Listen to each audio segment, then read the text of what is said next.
Salutations, scumpii mei, ce faceți voi peștișorilor? Cum sunteți? Ce ați mai făcut de când nu ne-am mai văzut? Vă invit cu drag la etalarea generală Tarot Cruce Celtică a săptămânii 17-24 mai. Energia avantaj secret a săptămânii am extras-o din oracolul Conectează-te la magia sufletului tău și voi ați primit în dar o carte superbă și anume cartea cu titlul Descoperire. Iată ce spune ea: ajutați-vă, resuscitați-vă sensul explorării și al expedițiilor. Voi, peștișorilor, unii dintre voi s-ar putea să călătoriți în această săptămână, poate vă organizați concediul sau răsfoiți așa ofertele agențiilor de turism, sau unii dintre voi poate studiați ceva, ați găsit o carte fascinantă sau un curs și explorați. Sunteți așa pur și simplu vrăjiți de tot ceea ce descoperiți. Oricum, veți afla lucruri noi și care vă vor dărui energii pozitive. Da, foarte frumos. Și astrele vă dau vești foarte bune, pentru că soarele se mută cu arme și bagaje în semnul zodiacal al Gemenilor la data de 20 mai și voi veți simți așa că doriți să încetiniți motoarele și să petreceți mai mult timp cu sufletul vostru, cu oamenii dragi, da, să aveți mai multă grijă de voi. Și Saturn se va muta tot cu arme și bagaje în semnul zodiacal al Berbecului la data de 25 mai și voi veți avea așa o minte brici în tot ceea ce înseamnă organizarea finanțelor voastre, investiții, economii, poate vă veți consulta și cu un consultant financiar. Da? Super! Super vești și să rugăm pe Ariciul Inspirat să ne povestească despre cum va fi săptămâna 17-24 mai pentru scumpii mei pești. Săptămâna 17-24 mai pentru pești.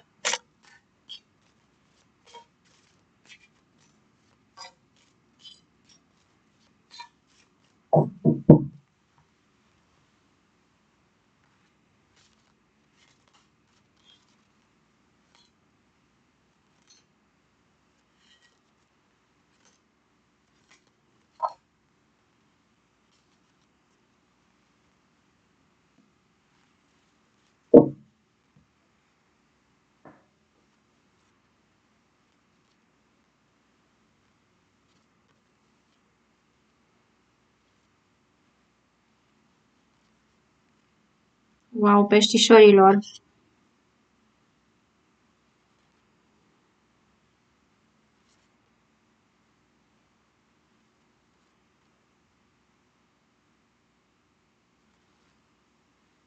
Foarte frumos! Sunt impresionată de această etalare. Peștișorii mei dragi, voi vă aflați pe drumul vostru către o renaștere, către noutăți. Lăsați în urmă o situație foarte, foarte grea, care poate că ține de sănătate, de locul de muncă sau o situație din familie și dacă este vorba despre familie, vă invit să vizionați și familie, viață de cuplu, iubire.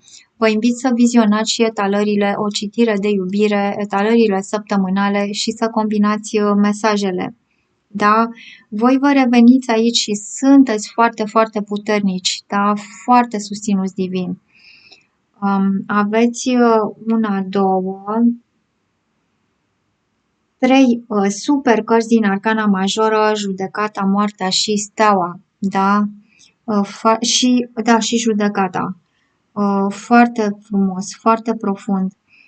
Evenimentul săptămânii pentru voi, 10 de bâte însoțite 10 de spade, adică mai final de atât nici nu se poate. Nu mai există nicio resursă din care să poată renaște sau să se poată reface trecutul vostru. S-a încheiat. Este aici o situație foarte grea care va v-a exasperat, v-a obosit, v-a terminat.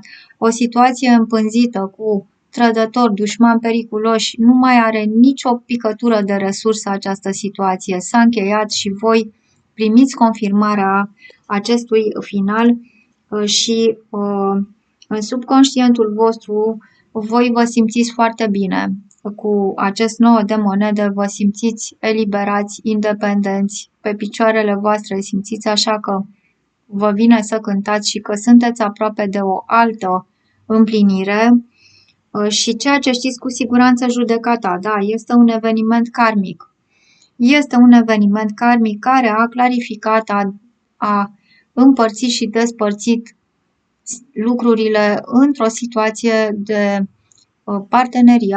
parteneriat de afaceri, de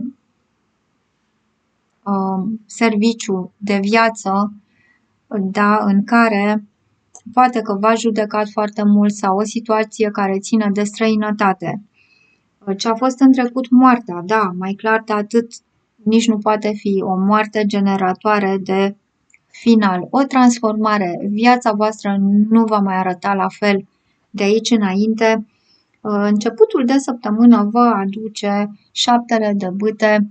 Veți fi foarte pe fază, veți ști să vă ocrotiți de energii negative, dați nas în nas de dușmani, de rivali periculoși, de vampiri energetici, persoane care nu au la inimă fericirea voastră, binele vostru și voi sunteți acești regi de cupe. Îmi place foarte mult că, în ciuda acestor energii foarte grele, voi vă păstrați această iubire față de umanitate, această înțelegere, această blândețe, această energie de vindecători. Sunteți în energia regelui de cupe, dăruiți, iubiți, înțelegeți, aveți o energie foarte, foarte matură și mediul în care voi acționați în această săptămână este mediul reginei de monede.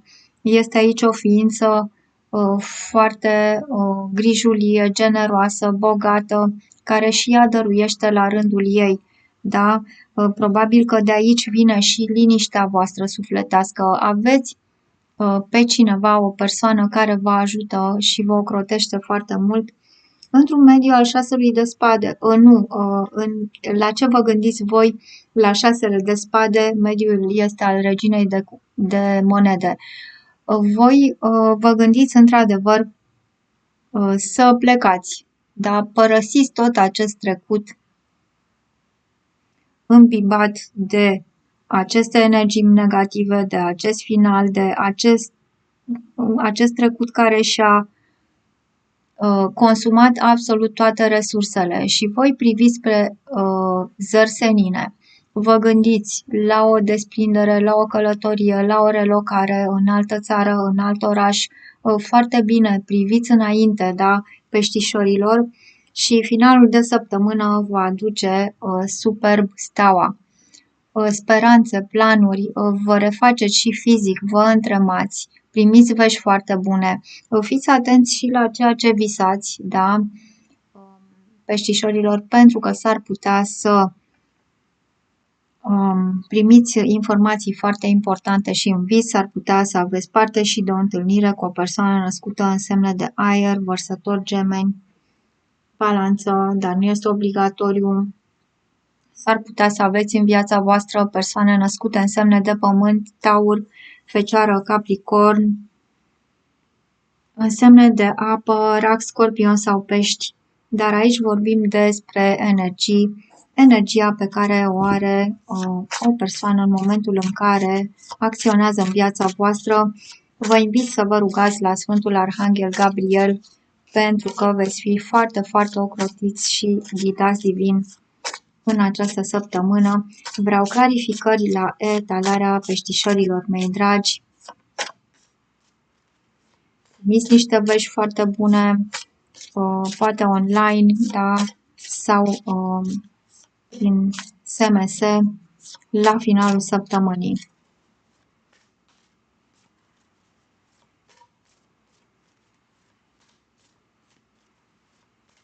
Da, peștișorilor.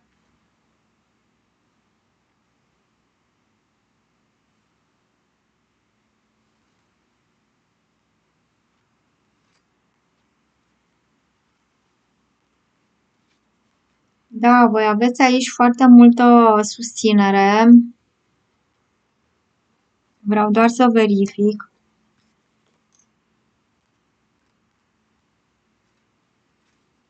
dacă această carte, da, foarte frumos.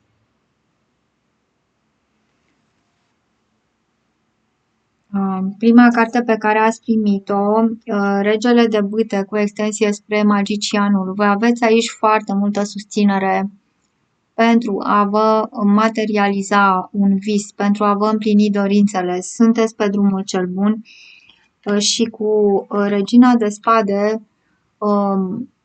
da, vi se spune și că trebuie să vă trasați niște granițe.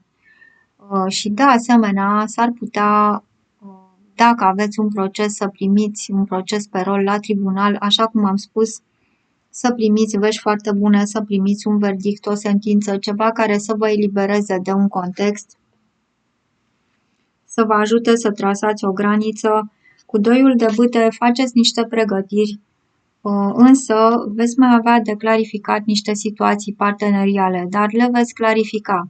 Da, s-ar putea să mai aveți niște discuții aprinse, însă ele se vor duce către clarificări. Și ultima carte, Regele de Spade cu extensie spre Împăratul, da, aveți foarte multă susținere legală, câștigați un proces, primiți acte foarte, foarte importante, poate de la guvern, persoane care lucrează în uniformă, uniformă de medic, uniformă militară, oricum se clarifică și se echilibrează foarte frumos aici situațiile din viața voastră din această săptămână.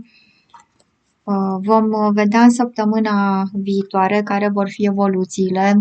Luați-vă deciziile cu înțelepciune. Vă doresc să aveți o săptămână minunată ca voi. Vă mulțumesc și vă iubesc. Vă pup cu drag.